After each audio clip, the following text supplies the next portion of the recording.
저희들이 과거에 육신의 눈 못 볼 때에 우리 주님께서 저희들을 찾아와 주시고 하나님의 사람 전도자들 또 주의 종 목사님들을 통하여 저희들의 눈도 뜨게 해주실 뿐만 아니라 하나님을 바라보며 또 이 땅 나그네 길 걸어가면서 저 천성을 향하여 걸어갈 수 있는 믿음으로 지금까지 인도해 주신 거 감사합니다.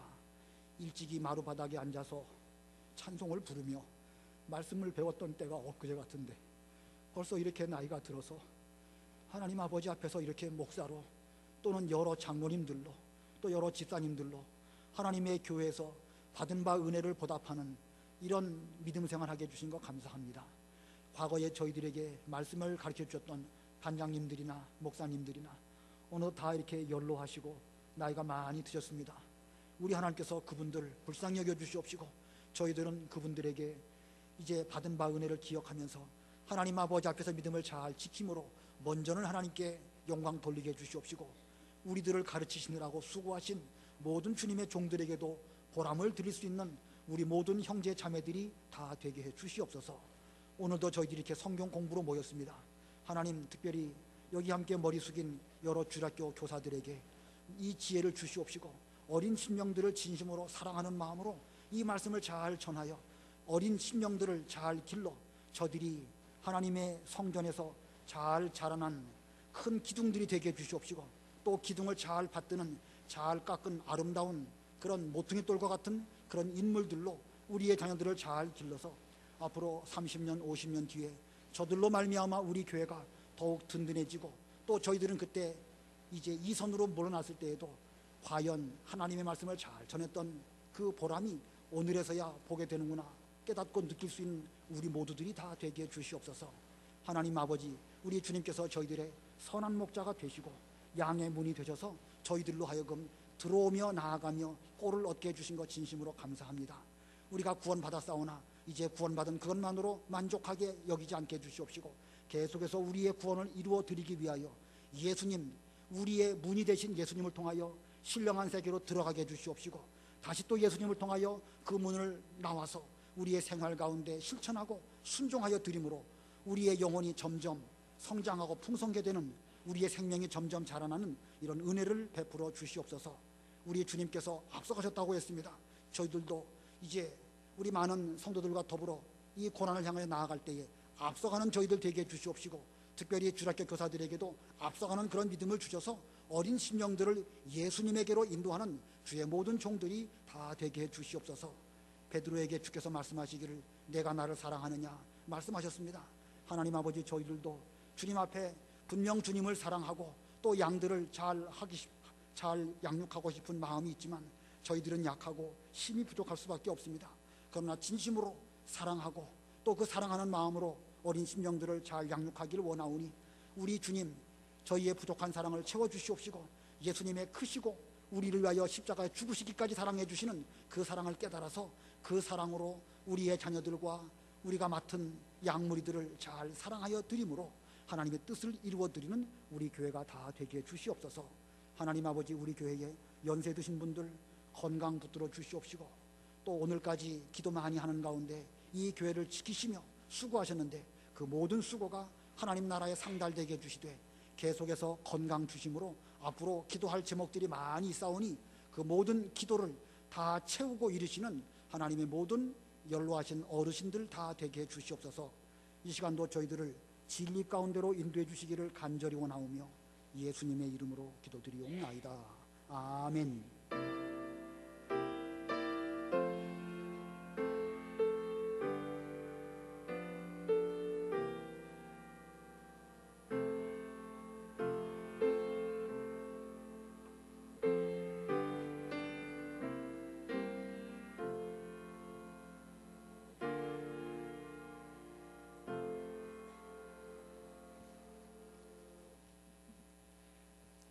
하나님의 말씀은 열왕기상 11장 1절부터 공부하겠습니다. 열왕기상 11장 1절로 13절까지 공부하겠습니다.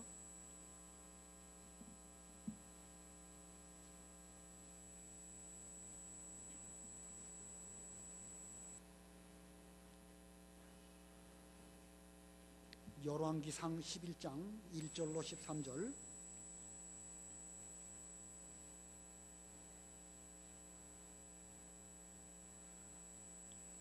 열왕기상 11장 1절입니다.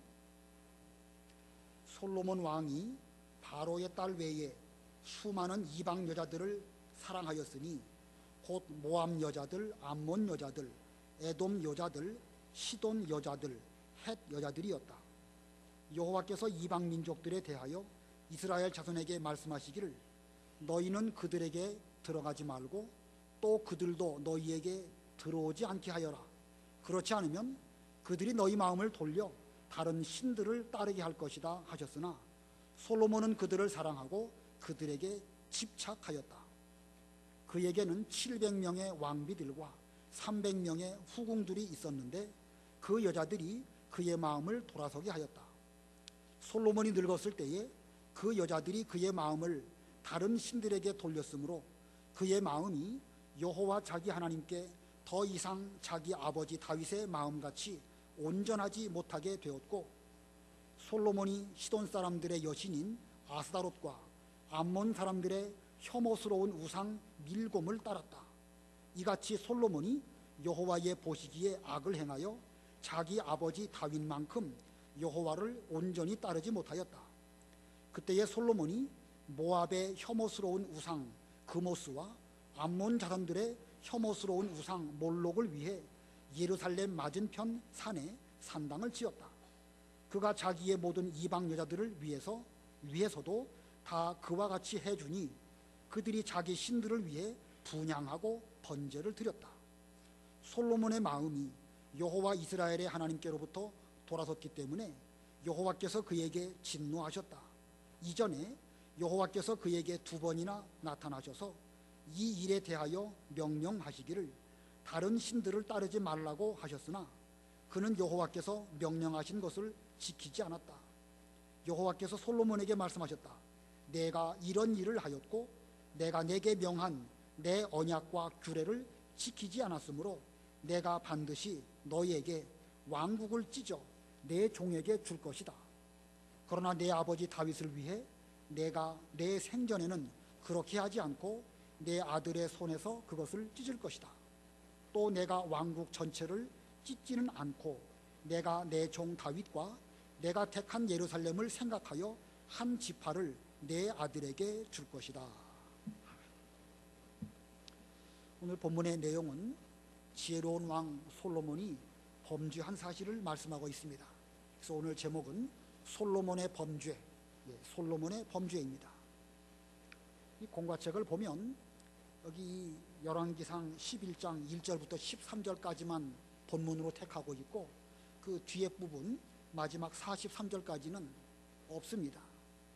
이 공과책의 편집상 이 잘못된 것으로 보게 되는데 오늘 이 시간 43절까지 절절히 읽어가면서 말씀을 드릴 수는 없지만 또 놓칠 수는 없을 것 같아서 이제 나중에 가고 간단하게만 뒤에 부분을 말씀을 드리도록 그렇게 하겠습니다. 아무튼 공과책대로 하도록 하겠습니다. 이 하나님의 은혜로 이 솔로몬은 최고의 부귀와 영화를 누렸습니다. 그의 명예가 얼마나 멀리 퍼졌는지 스바 여왕이 많은 예물을 가지고 솔로몬에게 찾아와서 그의 지혜의 소문을 확인하는 그런 내용을 우리가 지난 시간에 배웠고, 또 그가 솔로몬이 살아있는 동안에 얼마나 금을 풍부하게 썼는지 은을 귀하게 여기지 않을 정도가 되었다, 이렇게 말하고 있습니다. 그런데 솔로몬이 그 부귀 영화가 극에 달했을 때에 안타깝게도 범죄의 길로 가게 되었습니다. 솔로몬이 어떤 사람이지요? 전무후무한 지혜를 받은 사람이고 하나님을 위하여 성전을 하나님께서 말씀하신 그 설계도대로 식양대로 지은 그런 위대한 인물입니다. 그러나 최고의 지혜를 가졌고 과거에 하나님의 성전을 위해서 잘 지었던 그런 사람이라 할지라도 죄에 대해서는 결코 자유롭지 못하다는 것입니다.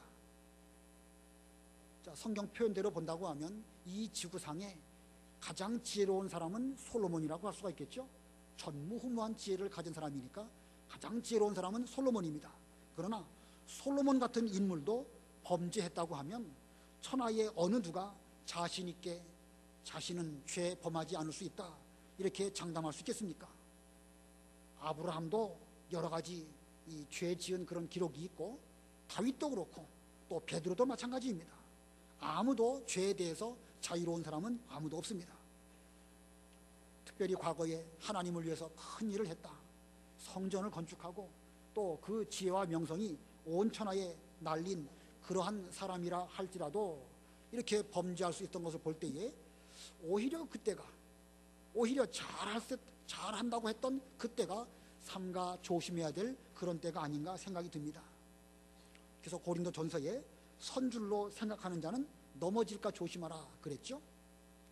스스로 이만큼 믿으면 잘 믿었다, 지금까지 나는 신앙생활을 그 나름대로 잘해왔다, 이런 생각이 혹시 든다고 하면 그때가 오히려 더 위험한 때인 줄 알고 우리는 오히려 조심하고 근신하고 더 하나님께 기도하는 그런 우리가 되어야 되겠습니다. 자, 우리도 이 시간 지혜로운 솔로몬의 어리석음을 논하기에 앞서서 우리 역시도 얼마든지 범죄에 빠질 수 있음을 심각하게 깨달아야 되는 것입니다.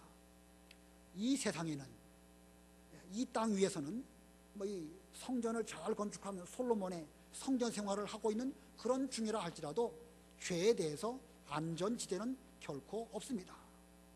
그러므로 항상 긴장하고 정신을 차리는 우리가 되어야 되겠습니다. 자, 이 솔로몬의 범죄가 어떻게 진행되었는가, 오늘 본문의 흐름대로 세 대지로 정리해서 말씀을 전하겠습니다. 첫 번째는 잘못된 결혼입니다. 이 솔로몬의 범죄는 잘못된 결혼으로 말미암아 발단이 되어서 점점 심각한 정도로까지 나아가게 된 것입니다. 자, 이 주일학교 학생들에게 이 잘못된 결혼으로 솔로몬이 얼마나 형편없는 가운데 떨어지게 되었는가, 이 결혼 문제를 아이들에게 말하기가 좀 시기가 이른 것 같은 생각이 들지만 정말로 좋은 교훈이 될 것입니다. 초등학교 1학년, 2학년만 돼도 결혼에 대해서 어느 정도 생각하게 할 수 있는 그런 나이가 충분하게 될 것입니다. 그러므로 우리 선생님들께서 이 말씀을 잘 일깨우시고 또 실감 있게 학생들에게 잘 말해주므로 그들이 지금부터 결혼 준비를 하는 건 아니지만 마음의 준비, 믿음의 준비, 또 결혼 하나를 잘못하면 얼마나 위험하게 되는가를 잘 알 수 있도록 가르쳐야 되겠습니다. 자, 이 잘못된 결혼인데 솔로몬의 잘못된 결혼에도 단계가 있습니다. 그 중에 첫 번째 단계는요, 이방 여자들을 사랑함. 이방 여자들을 사랑함. 1절입니다. 솔로몬 왕이 바로의 딸 외에 수많은 이방 여자들을 사랑하였으니 곧 모압 여자들, 암몬 여자들, 에돔 여자들, 시돈 여자들, 헷 여자들이었다. 솔로몬 당시에 솔로몬이 볼 때에 이스라엘 여자들이 이쁘게 보였을까요? 이방 여자들이 이쁘게 보였을까요? 이방 여자들이 이쁘게 보이죠, 그죠? 우리 교회 나오는 정숙한 여인들이 예쁘게 보입니까? 술집에 있는 여인들이 예쁘게 보입니까? 솔직히 말해서 술집에 있는 여인들이 훨씬 더 예쁘게 보입니다. 자, 그와 같이 아마도 이 솔로몬의 마음의 호기심은 늘 보는 이스라엘 여인들에게는 별로 그 호기심이 없고 이방 여인들에 대해서 많은 호기심을 갖고 있었을 것이라고 여겨집니다. 자, 그런데 그런 여자들 중에는 바로의 딸이 이미 있었습니다. 애굽 여자 바로의 딸 하나로 얼마든지 결혼 생활을 잘할 수 있는데 얼마 지나니까 그 바로의 딸로는 양이 안 차는 거예요. 그래서 또 다른 여자를 취합니다. 둘이 되었죠. 하나 갖고 만족한 사람은 둘로도 둘 생각하지 않는데 하나 갖고 만족하지 못한 사람은 둘 갖다 놓아도 역시 또 만족하지 못합니다. 그러다 보니까 세 취하고 네 취하고 그러다 보니까 점점 많아지게 된 것입니다. 자, 이 죄의 양은 얼마나 돼야 족할까?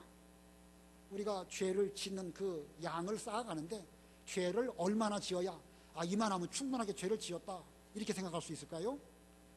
우리 사람의 마음은, 욕심은 무적행과 같이 밑바닥이 없는 그런 그 큰 구렁텅이와 같다고 그랬습니다. 그래서 죄를 짓고 또 지어도 이 욕심 많은 인간의 생각으로는 끝도 없이 죄에 대한 열망을 가지고 있는 것입니다.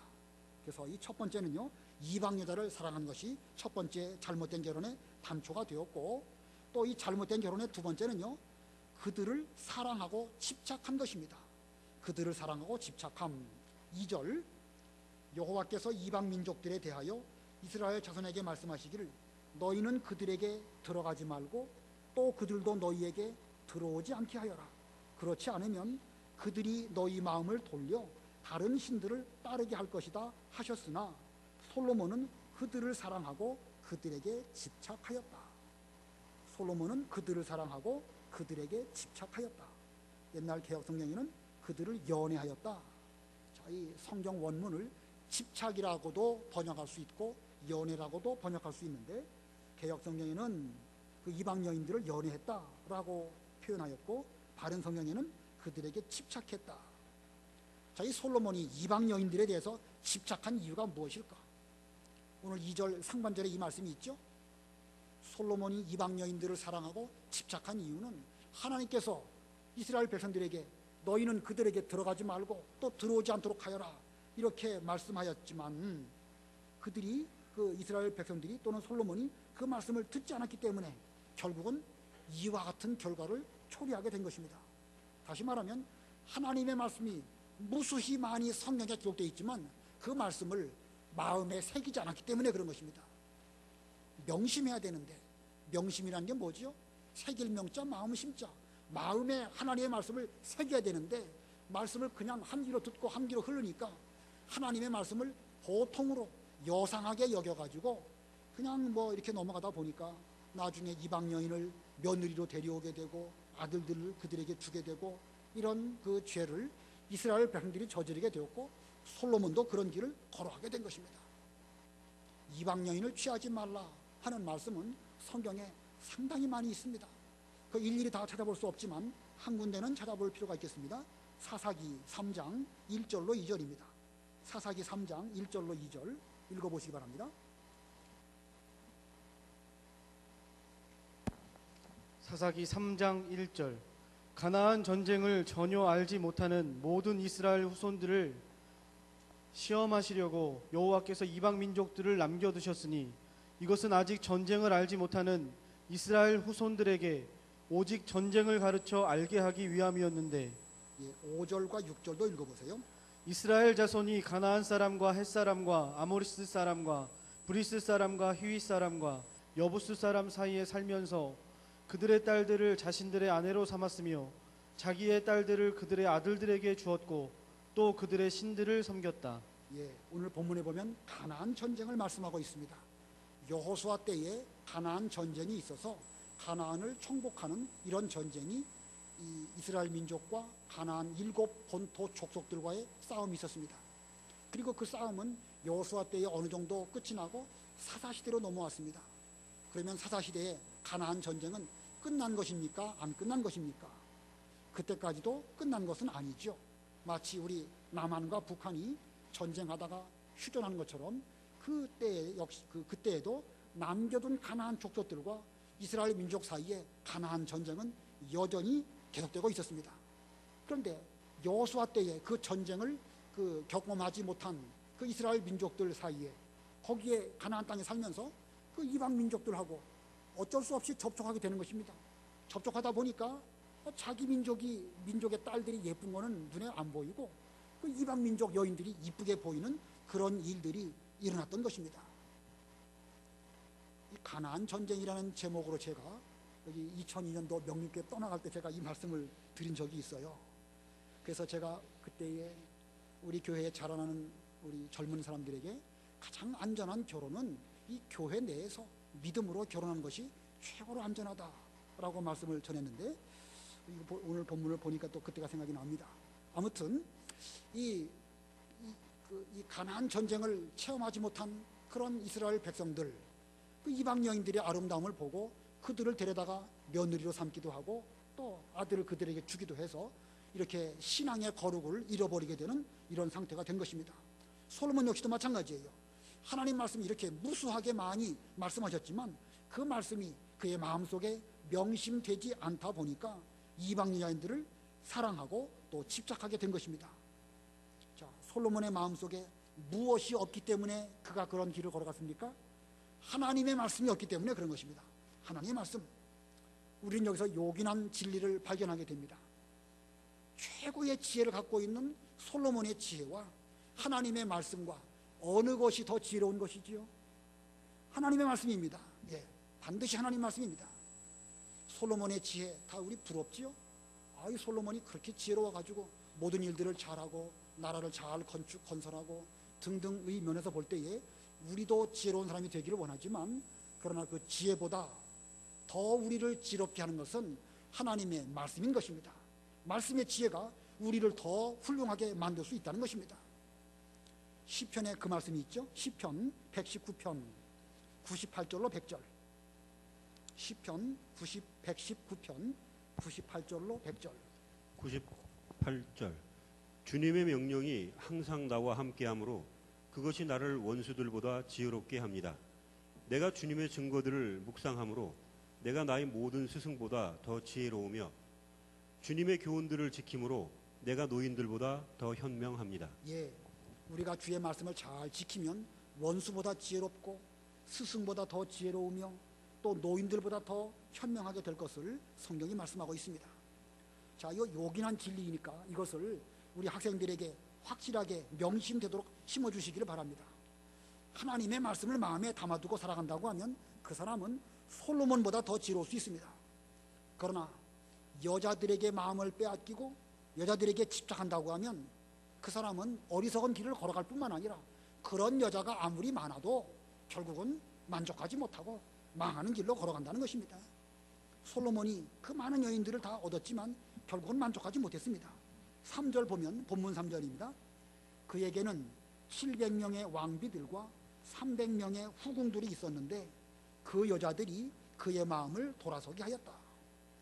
아까 말씀드린 것처럼 애굽의 그 바로 왕의 딸을 첫 번째 아내로 맞이하여 드렸지만 두 사람 얻고 세 사람 얻고 계속 늘어나다 보니까 계속 만족하지 못하게 되고 계속해서 늘어나다 보니까 결국은 후궁이 왕비가 700명, 후궁이 300명이나 두게 되었습니다. 합이 1000명이죠. 1000명의 여자와 함께 살면 솔로몬은 이만하면 만족하다, 자기 양이 찼을까요? 아마도 솔로몬은 1000명의 여자를 두고 나서 이만하면 충분하다, 이만하면 양이 찬다 하고 생각하고 거기서 멈춘 것이 아니고 더 이상 힘이 없어서 멈추지 않았을까, 그런 생각이 듭니다. 자, 그러고 보면 하나님의 말씀을 항상 마음에 둠으로 세상을 사랑하고 세상의 아름다움에 쓸데없는 호기심을 갖지 말고 거기 집착하지 않는 것, 이것이야말로 가장 지혜로운 사람입니다.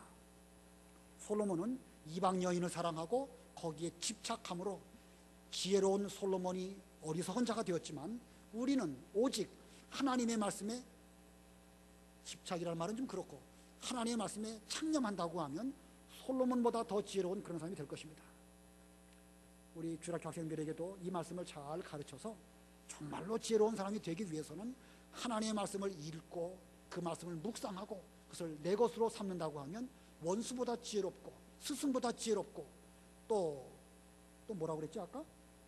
노인보다 현명한 이런 사람이 된다고 했으니까 이 말씀을 잘 심어주어서 어렸을 때부터 말씀을 잘 배우는 이런 학생들로 교육하시기를 바랍니다. 자, 세 번째 단계입니다. 잘못된 결혼의 세 번째는 솔로몬의 마음을 돌아서게 함. 솔로몬의 마음을 돌아서게 함. 3절에 그랬습니다. 3절 끝에 그 여자들이 그의 마음을 돌아서게 하였다. 솔로몬의 마음을 어디서 어디로 돌아서게 했다는 뜻일까요? 여호와의 말씀에서 이방 여자들에게로, 지혜에서 어리석음으로 돌아서게 했는데 그것이 이방 여인들 때문에 그렇다는 것입니다. 자, 이거 볼 때에 우리도 우리의 자녀들을 이 안전한 결혼을 하도록 잘 어렸을 때부터 일깨워줘야 되겠습니다. 다른 것은 혹시 시행착오 있을 수도 있고 잘못했다가도 얼마든지 물을 수 있습니다. 그러나 결혼은 그렇지 못합니다. 평생 단 한 번뿐인 선택을 잘하기 위해서는 우리 모든 지혜를 다 사용해서 안전한 결혼, 하나님 보시기에 합당한 그런 결혼, 이걸 해야 되는 것입니다. 그러기 위해서는 어렸을 때부터 올바른 결혼관을 잘 심어주는 것이 필요하고, 그러기 위해서는 이런 그 본문을 통해 가지고 학생들에게 일깨워 줘야 되겠고, 한 번, 두 번 그런 말을 듣다 보면 본인들도 이 결혼이라는 것이 만만한 게 아니구나, 내 눈에 좋은 대로 했다가는 큰 어리석음을 범할 수도 있다 라고 생각하면서 그들도 올바른 분별력을 갖는다고 하면 그들이 나중에 배우자를 택할 때에 올바른 선택을 할 수 있지 않을까 생각이 듭니다. 저는 어렸을 때에 새벽에 가끔씩, 제가 뭐 새벽 기도를 잘한 건 아니고요, 가끔씩 교회를 왔는데 새벽 기도를 마칠 즈음에 이렇게 보면 그 당시에 어떤 그 집사님 부부가 교회 와서 기도하시고 돌아가는 모습을 보게 되었습니다. 제 눈에는요, 너무너무 그게 아름다웠어요. 그 당시에 뭐 여러분 다 저희 가정 다 아시지만 저희 아버지는 뭐 죽어도 예수를 안 믿으시는 그런 분이셔요. 아무리 말씀을 드려도 죽어도 예수를 안 믿는 그런 분이시기 때문에 이게 참 예수 믿는 사람하고 결혼해야 안전하긴 할 텐데, 그런 가운데에서 그 함께 교회에 와서 기도하시고 돌아가는 모습, 뭐 그 당시에 팔짱을 끼고 가신 것 같기도 하고, 아무튼 그렇게 아름답게 보였어요.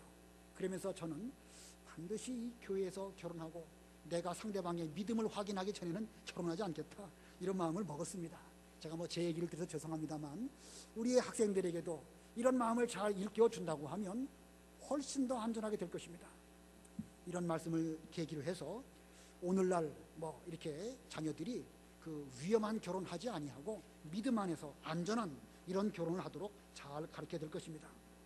그렇다고 해서 믿지 않는 사람하고 결혼한 거 그 죄라고 말할 수 있을까요? 없을까요? 정죄할 수는 없겠죠. 그러나 위험한 거예요. 결코 안전하지 않습니다. 그러나 정죄할 수는 없습니다. 성경에 보면 루시나 또 그 라합이나 뭐 이런 경우 이방 여인들하고 결혼한 경우도 있죠. 뭐 좋은 경우도 있으니까요. 아무튼 우리는 정죄하지는 말고, 그러나 결코 안전한 결혼은 아니다. 그러므로 어렸을 때부터 우리 자녀들에게 잘 가르쳐야 되겠습니다. 그게 두 번째 대지로, 두 번째 대지, 그러니까 이 잘못된 결혼의 결과가 어떻게 나타나는가, 그게 두 번째 대지인데 우상 숭배에 빠진 것입니다. 우상 숭배에 빠짐. 잘못된 결혼은 단순히 결혼만의 문제로 끝나는 것이 아니라 그 뒤에 우상 숭배하고 또 그 우상 숭배가 얼마나 이 솔로몬 이후에 심각한 문제를 이 국가적으로 야기했는지 본문에 잘 나타나 있습니다.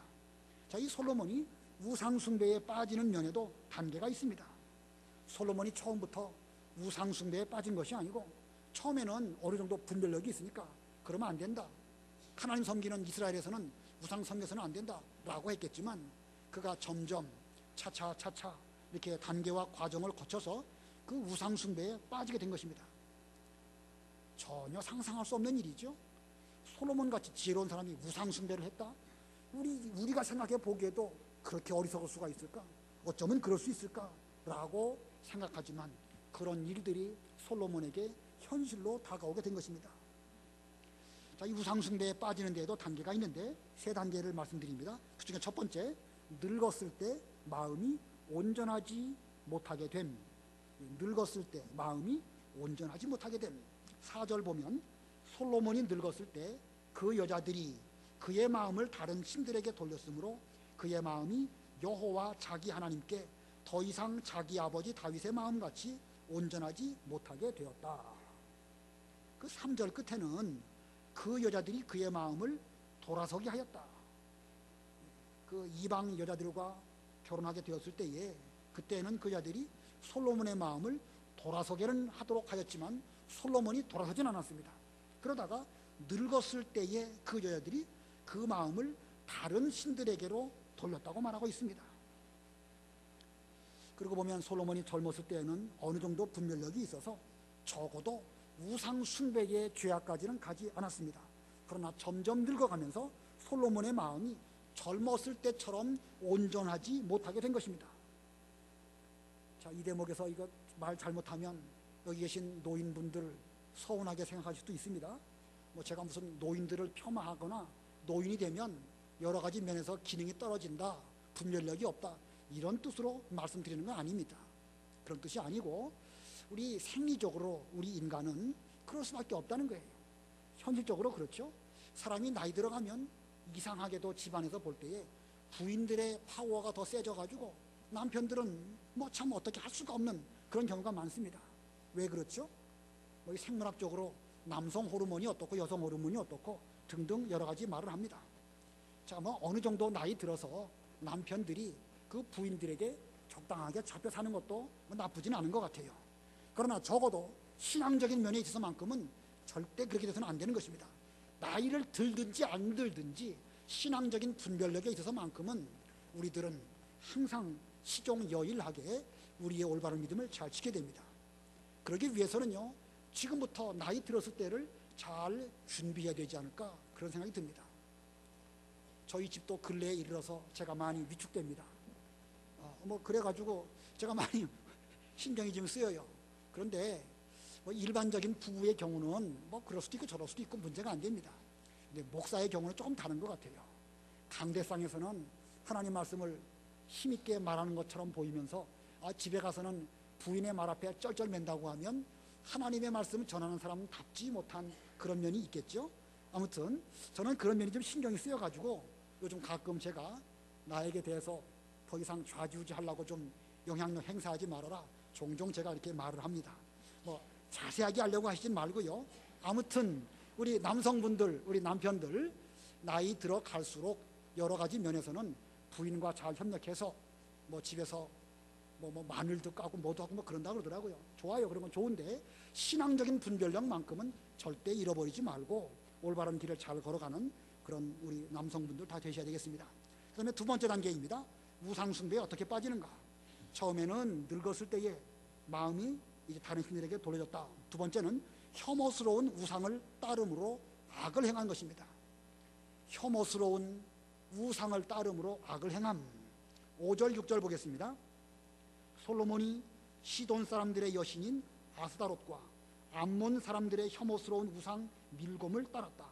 이같이 솔로몬이 여호와 보시기에 악을 행하여 자기 아버지 다윗만큼 여호와를 온전히 따르지 못하였다.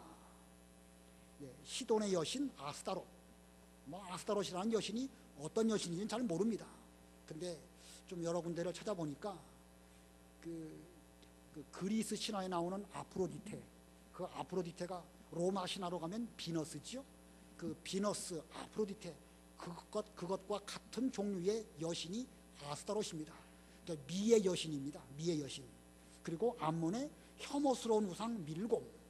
자, 미의 여신도 섬기고 혐오스러운 우상 밀곰도 섬기고, 이 지혜로운 솔로몬의 어리석음이 여기 본문에 잘 드러나 있습니다.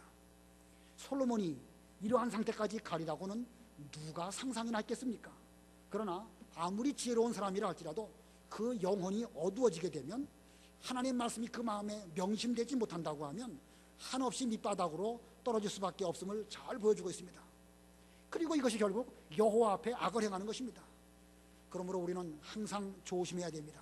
나는 괜찮다, 나는 오래 믿었다, 제대로 말씀을 배웠다, 그렇게 생각하고 방심한다고 하면 우리라도 예외 없이 다 그와 같이 혐오스러운 우상을 따름으로 하나님께 악을 행할 수도 있다는 사실을 기억해야 됩니다. 그다음에 세 번째 단계는 다른 사람도 우상숭배에 빠지게 함.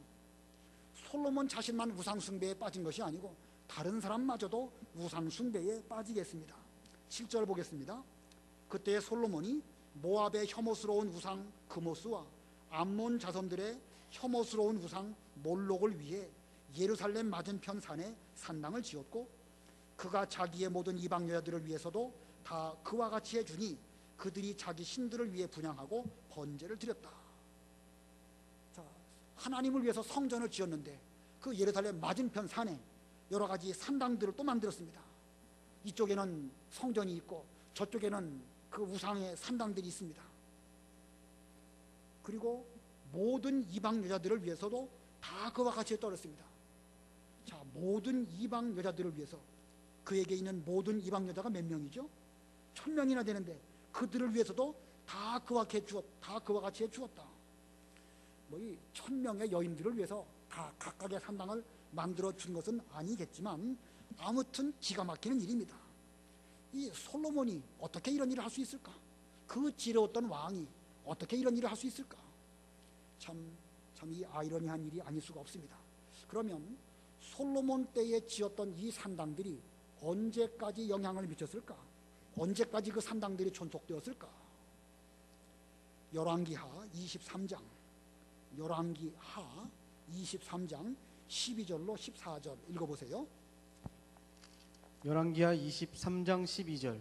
요시야가 유다 왕들이 아하스의 다락방 옥상에 세운 제단들과 므낫세가 여호와의 성전의 두 마당에 세운 제단들을 헐고 그것들을 빻아서 그 가루는 기드론 시내에 뿌렸다. 왕이 예루살렘 정면 멸망의 산 오른쪽에 있는 산당들을 부정한 곳으로 지정하였으니 그것은 이스라엘 왕 솔로몬이 시돈 사람들의 혐오스러운 아스타롯, 모압의 혐오스러운 그모스, 암몬 사람들의 역겨운 밀곰을 위해 세운 것이었다. 그가 기둥 우상들을 부수고 아세라 우상들을 찍어내고 그곳을 사람의 뼈로 채웠다. 예, 여기 요아스 왕이라고 나옵니다. 요아스 왕은 솔로몬 때로부터 대략 한 300년 뒤에 나온 왕인데, 그 요아스가 성전을 정결케 하다가 율법책을 발견하고 그 율법책대로 하나님을 섬기도록 그렇게 명을 내렸는데, 그 당시에 이스라엘 그 땅 안에 있던 여러 이 우상 산당들, 이것들을 다 없애버렸습니다. 그런데 그 가운데 솔로몬 왕 때에 여기 그 13절 가운데 있죠. 그것은 이스라엘 왕 솔로몬이 시돈 사람들의 혐오스러운 아스타롯, 모압의 혐오스러운 그모스, 암몬 자손들의 역겨운 밀곰을 위해 세운 것이었다. 300년 동안 그 산당들이 그 예루살렘에 있어가지고 내내 그거 섬기면서 어리석은 짓을 이스라엘 백성들이 하게 되었는데, 그 원인이 바로 솔로몬 때로 말미암아 이렇게 비롯된 것입니다. 솔로몬은 성전 건축도 하는 훌륭한 왕이었지만 우상 숭배와 산당을 만든 이 일도 했습니다. 자, 성전 건축과 우상의 산당, 어느 것이 더 막강한 영향력을 미쳤을까? 어떻게 생각하시죠? 솔로몬이 성전도 건축하고 산당도 만들었습니다. 참 기막힌 일이죠. 그런데 성전과 산당이 다 각각 존속되어졌는데 300년 동안 어느 것이 더 큰 영향을 미쳤을까? 물론 확실하게는 성전의 영향력이 훨씬 더 컸을 것입니다. 그러나 문제는 뭐냐면 우리의 신앙은 99.9%가 순수하다 할지라도 0.1%가 부족하게 되면 하나님은 기뻐하지 않는 것입니다. 그 조그만한 죄가 결국은 큰 죄를 만들게 되는 것이기 때문에 그것으로 말미암아 이스라엘 백성들이 300년 내내 여러 가지 어리석은 가운데 빠지게 됐는데, 그 원인이 바로 솔로몬 때부터 있었다는 것입니다. 그러므로 우리는 하나님을 위한 선한 일, 우상 숭배로 말미암은 악한 일, 이 두 가지 경우를 생각해 보면서 우리는 철저하게 순수하고 거룩한 이런 신앙생활을 할지언정 조금이라도 거기에 부족한 것, 잘못된 것, 그런 것 들어오지 않도록 조심하는 우리가 되어야 되겠습니다. 자, 세 번째 대지입니다. 솔로몬 범죄의 세 번째 대지, 하나님의 진노입니다. 이렇게 잘못된 결혼을 하고 우상 숭배에 빠지다 보니까 세 번째 단계에 가서는 하나님의 진노가 임하게 되었습니다. 본문 9절, 솔로몬의 마음이 여호와 이스라엘의 하나님께로부터 돌아섰기 때문에 여호와께서 그에게 진노하셨다. 이전에 여호와께서 그에게 2번이나 나타나셔서 이 일에 대하여 명령하시기를 다른 신들을 따르지 말라고 하셨으나 그는 여호와께서 명령하신 것을 지키지 않았다. 하나님께서 솔로몬에게 2번이나 나타나셨죠. 1천 번제를 드렸을 때 기브온 산당, 거기 기브온 산당이라는 것은 우상 산당을 말하는 것이 아니고 성전 있기 이전에 언약궤를 모셔두었던 그런 곳에 산당이 있었습니다. 하나님에게 제사드리는 그런 산당에서 1천 번제를 드렸는데, 그 밤에 하나님이 찾아오시고 그에게 내가 너에게 무엇을 줄고 구하라, 이렇게 말씀하십니다. 솔로몬이 지혜를 구했는데 그때 더불어서 하나님 말씀하시기를 내 아비 다윗이 걸어간 그 길을 잘 걸어간다고 하면 하나님께서 그에게 복을 주실 것이라고 말씀하셨습니다. 그리고 두 번째는 또 언제 찾아오셨죠? 솔로몬이 성전 건축을 잘 마친 뒤에 그 성전 봉헌식을 드렸는데 그때 또 하나님께서 이 솔로몬에게 꿈에 찾아오셨습니다. 그리고 같은 말씀하십니다. 내 아비 다윗이 올바른 정도로 잘 걸어간 것처럼 내가 그 길을 잘 걸어간다고 하면 하나님께서 솔로몬에게 복 주시고 너의 그 왕위를 견고하게 해주실 것을 말씀하셨습니다.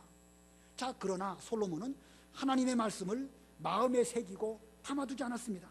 그래서 결국 잘못된 결혼을 하고 우상 숭배에 빠짐으로 이와 같은 하나님의 진노를 받게 된 것입니다. 자, 11절 봅니다. 11절, 여호와께서 솔로몬에게 말씀하셨다. 내가 이런 일을 하였고 내가 내게 명한 내 언약과 규례를 지키지 않았으므로 내가 반드시 너에게 왕국을 찢어 내 종에게 줄 것이다. 자, 두려운 말씀입니다. 왕국을 찢어. 그 왕국, 하나님의 백성들이고 하나님을 섬기는 이스라엘 백성들인데 그럼에도 불구하고 범죄한 것으로 말미암아 더군다나 그 나라의 왕이 범죄했기 때문에 그 왕국을 찢어가지고 그것도 다른 사람에게 주는 것이 아니라 내 종에게 줄 것이다. 이렇게 하나님의 예언이 임하였습니다. 이방 사람에게 나누어 주는 것도 좋은 건 아니지만 그 자기 밑에 있는 종에게 그 나라를 나누어 준다. 이거 참 여간 부끄러운 일이 아닐 수가 없습니다. 자, 하나님의 진노가 또 그래서 어떻게 임하게 되었는가? 본문 12절. 그러나 내 아버지 다윗을 위해 내가 내 생전에는 그렇게 하지 않고 내 아들의 손에서 그것을 찢을 것이다. 자, 아버지 다윗을 위해서 하나님께서 솔로몬의 생전에는 하나님의 진노가 임하지 않게 하시고 내 아들의 손에서, 그러니까 솔로몬의 아들의 손에서 이제 하나님의 왕국을 찢을 것이라 이렇게 말씀하였습니다. 여기 12절 3절에서 우리는 중요한 것을 발견하게 됩니다. 솔로몬의 아비 다윗이 믿음을 잘 지킨 그 영향으로 말미암아 솔로몬은 당대에 하나님의 진노를 받지 않았습니다. 그러나 반대로 솔로몬이 이 믿음을 지키지 못하고 그래서 죄악된 길을 걸어가니까 솔로몬의 아들 대에 이르러서 진노를 받게 되었다. 자, 아비가 믿음을 잘 지켰는데 그 아들이 그 복을 받고 아비가 믿음을 못 지키니까 그 자녀 대에 가갖고 하나님의 진노가 임하게 되었다. 이것은 뭐 꼭 반드시 이대로 되어지는 그런 원칙은 아니지만 보통은 그렇습니다. 보통은 그 부모가 믿음을 잘 지키면 그 자녀 대에 가서 복을 받는 것이고 그 부모 대가 믿음을 못 지키게 되면 그 진노가 그 자녀 대에 나타나게 되는 것입니다. 그 뭐 자연스러운 원리일지 모르겠어요. 부모가 어려운 중에 믿음을 지키고 하나님을 최고로 생각한다고 하면 자녀들은 그것을 보고 자라게 됩니다. 부모는 고난을 겪지만 그 자녀는 그 고난으로 말미암아 오히려 믿음의 큰 유익을 보고 나는 어떤 일이 있더라도 믿음을 잘 지켜야 되겠다, 이런 생각을 할 수가 있는 것이죠. 아까도 제가 말씀드렸지만 저희 아버지가 그렇게 예수를 안 믿으셨거든요. 근데 저는 그것에 대해서 오히려 거꾸로 나는 철저하게 예수 잘 믿는 사람이 돼야 되겠다, 이런 그 마음의 감동이 온 것을 보면 좀 그런 어떤 영향이 있지 않을까 생각이 듭니다.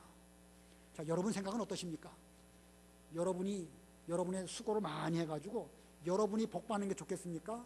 여러분은 좀 고생하더라도 여러분의 자녀들이 복 받는 게 좋겠습니까? 우리 자녀들이 복 받는 게 더 좋겠죠? 고생은 내가 좀 하더라도 복은 우리 자녀들 때 많이 받으면 좋겠다. 뭐 혹시 어려운 일을 겪는 것은 우리가 다 겪는다 할지라도 우리 자녀들에게는 그런 어려움 겪지 않도록 하는 것이 좋겠다는 것이 이 부모들의 심정입니다. 자, 우리가 그렇게 되기 위해서는 다윗의 길을 걸어갈지언정 솔로몬의 길을 걸어가서는 안 될 것입니다. 자, 반드시 우리는 이 부모의 입장에서 뭐 우리가 가장 좋은 믿음의 유산을 물려주는 것이 가장 좋은 유산일진데 믿음의 유산을 물려줘야 되겠고 그 믿음의 유산은 무슨 물건이라 딱 물려주는 것이 아니고 우리가 하나님을 철저하게 잘 섬기는 그 모습을 통해서 시청과 교육, 가정, 환경, 생활을 통해 가지고 물려줄 때에 이 믿음의 유산이 제대로 물려주는 것입니다. 그러므로 믿음 잘 지키는 그것을 잘 물려주시는 그런 부모들이 다 되시기를 바랍니다. 자, 이렇게 하나님의 진노가 이제 이 다윗으로, 이 솔로몬으로 말미암아 임하게 되었는데 그 진노의 내용이 14절 이후부터 마지막 절까지 있습니다. 여기 두 가지로 딱 나눠서 보면 외부의 대적이 일어나고 두 번째로는 내부에서도 대적이 일어납니다. 외부의 대적은 에돔 사람 하닷 그리고 르손이라는 사람이 외부에서 일어나서 이제 이 이스라엘 나라를 괴롭히게 되는 이런 상태로 나아가게 되고 이스라엘 내부에서는 솔로몬의 총명한 신하였던 르호보암이 솔로몬을 피해서 애굽으로 내려갔다가 솔로몬이 죽게 되었을 때에 그 여로보암이 아까 제가 르호보암이라고 했죠. 여로보암이 이제 예루살렘으로 이 가나안 땅으로 올라오게 되어서 하나님의 나라를 쪼개는 이런 결과를 가져오게 되는 것입니다. 하나님을 잘 섬기면 하나님께서는 안팎의 모든 대적들을 눌러주십니다. 그러나 하나님 앞에 범죄하고 또 우상 숭배하는 길을 걸어가게 되면 하나님께서는 그 외부의 세력들을 이용해서 우리에게 이 지팡이와 막대기, 몽둥이 여러 가지 용도로 사용하시는 그런 일들을 우리가 발견하게 됩니다. 자, 그렇게 해서 이제 이 모든 일들이 지나가고 41절 보겠습니다. 41절. 솔로몬의 남은 행적과 그가 한 모든 일과 그의 지혜가 솔로몬의 실록에 기록되어 있지 않느냐? 솔로몬이 예루살렘에서 온 이스라엘을 다스린 횟수는 40년이었다. 솔로몬이 자기의 조상들과 함께 누우니 자기 아버지 다윗 성에 장사되고 그의 아들 르호보암이 그 뒤를 이어 왕이 되었다. 자, 이렇게 해서 지혜로운 솔로몬의 삶도 마감하게 되고, 그는 40년 동안 왕 위에 있다가 그를 이어서 르호보암이 왕이 되는 것입니다. 자, 오늘 공과 공부에서 중요한 요점은 하나님 말씀을 잘 지키는 믿음이 솔로몬의 지혜보다 더 지혜롭다는 사실 반드시 기억하시고, 그 믿음을 우리가 이미 받았으니까 그 믿음대로 사는 우리 모두가 되어야 되겠습니다. 성경 한 군데만 읽고 마치겠습니다. 고린도전서 1장 19절로 21절. 고린도전서 1장 19절로 21절. 19절 기록되어 있기를 내가 지혜로운 자들의 지혜를 멸하고 총명한 자들의 총명을 패하겠다라고 하였다. 지혜로운 자가 어디 있느냐? 학자가 어디 있느냐? 이 시대의 변론가가 어디 있느냐? 하나님께서 세상의 지혜를 어리석게 만드신 것이 아니냐? 하나님의 지혜에 있어서는 세상이 자기 지혜를 통하여 하나님을 알지 못하기 때문에 하나님께서는 선포의 어리석은 것으로 믿는 자들을 구원하기를 기뻐하셨다. 25절도 읽어보세요. 25절 하나님의 어리석은 것이 사람보다 지혜롭고 하나님의 연약한 것이 사람보다 강하다. 예, 하나님의 어리석은 것이 사람보다 지혜롭고, 믿음으로 말미암아 하나님의 지혜를 받아들인 우리야말로 솔로몬의 지혜보다 더 지혜롭다고 성경이 말씀하고 있습니다. 아무쪼록 우리에게는 이런 지혜를 믿음으로 말미암아 주셨으니까 그 믿음의 지혜를 잘 사용해서 세상의 그 어떤 지혜보다 더 지혜로운 사람이 되시고 죄에서 떠나고 선을 행하는 믿음의 사람들이 다 되시기를 바랍니다. 예, 기도하겠습니다.